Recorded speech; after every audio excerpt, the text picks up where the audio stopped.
So hello everyone, welcome to any reviews. तो finally Netflix पे आ गया है लॉक एंड की का सीजन 3, जिसे हम बोल सकते हैं फिनाले सीजन भी।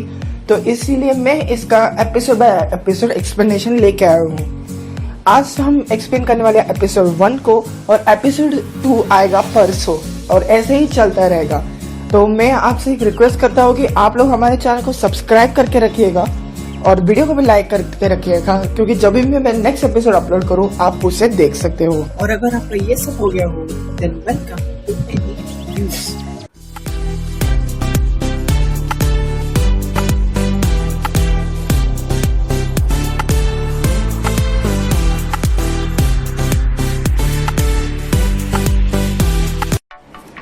एपिसोड शुरू करने से डिस्क्लेमर कि इसमें सीजन 2 के स्पॉयलर्स होने वाले हैं, तो अगर आपने सीजन 2 नहीं देखा तो आपको पूरी प्लेलिस्ट मिल जाएगी। वैसे सीजन 2 का एपिसोड जो 10 था वो काफी इंपॉर्टेंट रहने वाला है सीजन 3 के लिए, तो आप उसे तो जरूर देख लीजिएगा। और नेटफ्लिक्स ने एक रिकैप डाला है पूरे सीजन का, 2 मिनट का ही है, उसका लिंक आपको डिस्क्रिप्शन में मिल गया होगा, तो आप उसे भी एक बार चेक कर सकते हैं। पर फिनाले तो आपको देखना ही पड़ेगा, वरना आपको यह पूरा सीजन ही समझ नहीं आएगा। तो अब आते हैं एपिसोड 1 पे। तो एपिसोड की शुरुआत में हमें दिखते हैं 2 विचेस जो काले कपड़े पहने हुए हैं और काफी बर्फीले एरिया में है। वो कुछ तो ट्राई कर रहे हैं बाहर निकलने का, पर वो बर्फीली जगह से एग्जिट नहीं कर पा रहे हैं। पर तभी वो जगह पे स्नोफ्लेक्स हमें दिखते हैं और सीन चेंज होता है और हम देखते हैं नीना को, जो एक स्नो ग्लोब को पकड़ के रखी है। वो स्नो ग्लोब के अंदर की हाउस का एक स्टैचू है। और इसी के बाद आता है इंट्रोस, और इस इंट्रोस में हमें सारी की सारी कीज बता दी है उन्होंने। ये काफी लंबा इंट्रो था इस पूरे सीरीज का, मतलब सीजन 1, सीजन 2 और सीजन 3 की फर्स्ट एपिसोड से लेके ये सबसे बड़ा इंट्रो था। और फाइनली हमें ओमेगा की दिखता है एंड में, क्योंकि वही बड़ा रोल प्ले करता है इस पूरे सीरीज में। और जैसा आपको याद होगा कैप्टन का भी यही पॉइंट था। फिर हम देखते हैं कि पूरी फैमिली ब्रेकफास्ट के लिए बैठी है और नीना बोलती है कि मुझे ये स्नो ग्लोब मिला, मुझे ऐसा लगता है ये कुछ तो मैजिक से रिलेटेड है। पर तभी किन्सी बोलती है कि मॉम, आपने पहले भी 2-3 बार ऐसा एक्सपीरियंस किया, पर वो सब नॉर्मल चीजें हुए हैं, तो ये भी वैसा ही नॉर्मल होगा। तो वो भी फिलहाल के लिए मान लेते हैं इसे। और सीन चेंज होता है और हम देखते हैं कैप्टन को। कैप्टन वही केव में है जहाँ से पूरे डीमंस निकलते हैं या फिर क्रिएट हो जाते हैं, पर उसे ओमेगा की का दरवाजा नहीं मिलता, इसीलिए काफी गुस्सा होता है। और हम उसका डिमोनिक फेस भी देख सकते हैं जो काफी डरावना है।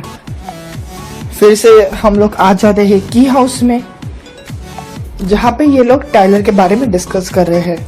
अगर आपने फिनाले एपिसोड देखा होगा तो आपको याद है कि टाइलर ये सब से एक ब्रेक लेता है और कहीं तो निकल जाता है, और घर वालों को कुछ उसका अता पता नहीं रहता। तो इसलिए नीना टेंशन में रहते हैं कि क्या हुआ रहेगा टाइलर के साथ। तभी किन्सी बोलती है कि कल उसने मेरे मैसेज को एक हार्ट रिएक्ट किया था, उसके बाद कुछ मुझे मैसेज नहीं आया, बट एटलीस्ट ये समझ सकते हैं कि वो अभी जिंदा है। और थोड़े टाइम बाद हमें देखते हैं कि बॉडी को फिर से विस्परिंग की आवाज आ रही है, यानी हमारा फेवरेट पार्ट नई की अभी आने वाली है। और इस टाइम नीना को भी ये पता है पूरे कीज के बारे में, क्योंकि उसने फिनाले में मेमोरी की यूज किया था, तो वो भी बॉडी के साथ उस की को डिस्कवर करती है। उस की का नाम रहता है स्नो ग्लोब की। पहले तो इन्हें समझ नहीं आता कि ये की को कहाँ डाले, पर तब नीना बोलती है कि मुझे आइडिया आया। और वो जो स्नो ग्लोब हमने जो इस एपिसोड के स्टार्ट में देखा था, उसमें वो की को घुमाती है, और की घुमाते ही बाहर पूरा ही स्नो आ जाता है। और बॉडी स्नो देख के बहुत खुश होता है और स्नो में खेलने जाता है। पर तभी जैसा मैंने आपको बताया था कि 2 बिचेस भी स्नो में ट्रैप हुई थी, तो वो अभी की हाउस उनको विजिबल हो जाता है। तो वो सीधा नीना पे अटैक करती है और बोलती है कि हमें स्नो ग्लोब की दे दो। नीना ऑब्वियसली नहीं देती, तो वो जबरदस्ती उसके हाथ से ले लेते हैं। वैसे आपको याद होगा कि लॉकी फैमिली से कोई भी केस छीन नहीं सकता, पर ये नीना थी, इसका सरनेम अलग था, इसका ब्लड अलग था, इसलिए नीना से छीनना उनको कुछ फर्क नहीं पड़ा। वरना असली लॉक से अगर कोई छीनता तो वो जल जाता।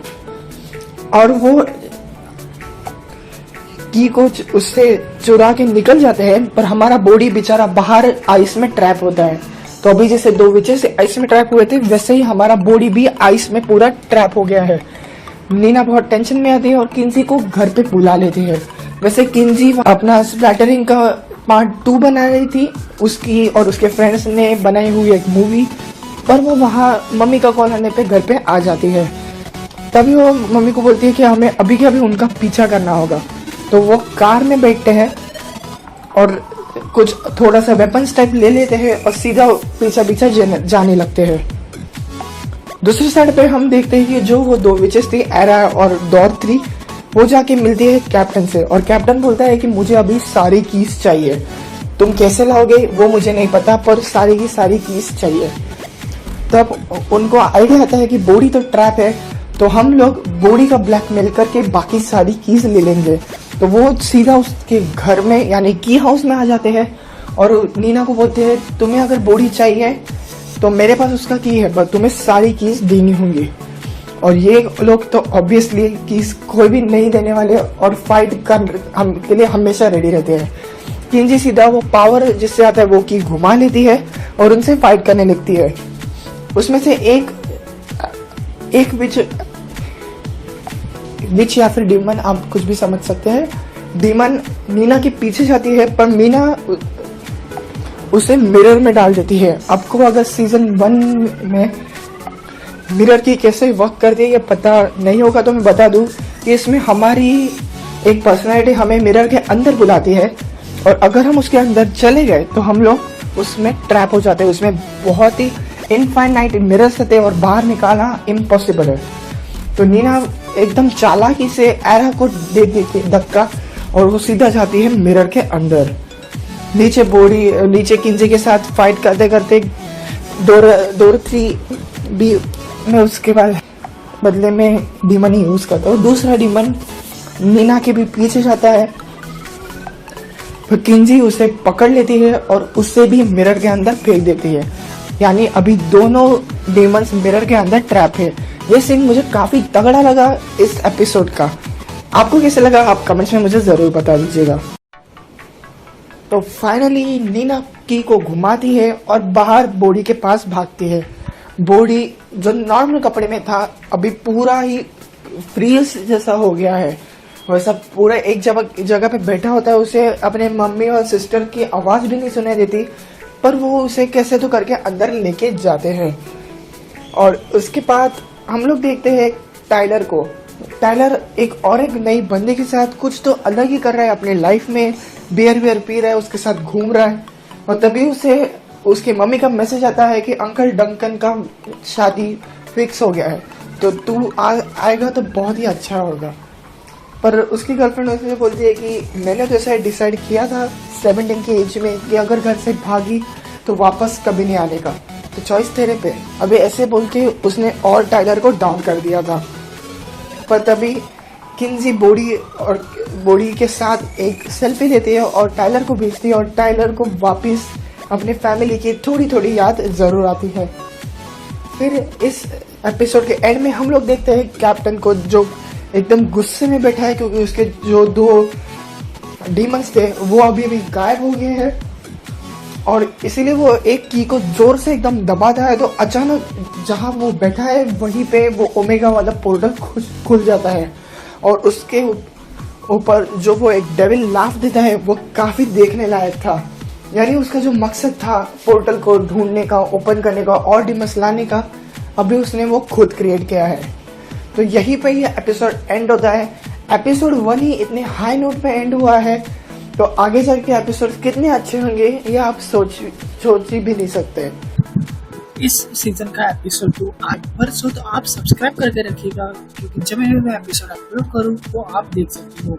Thanks for watching.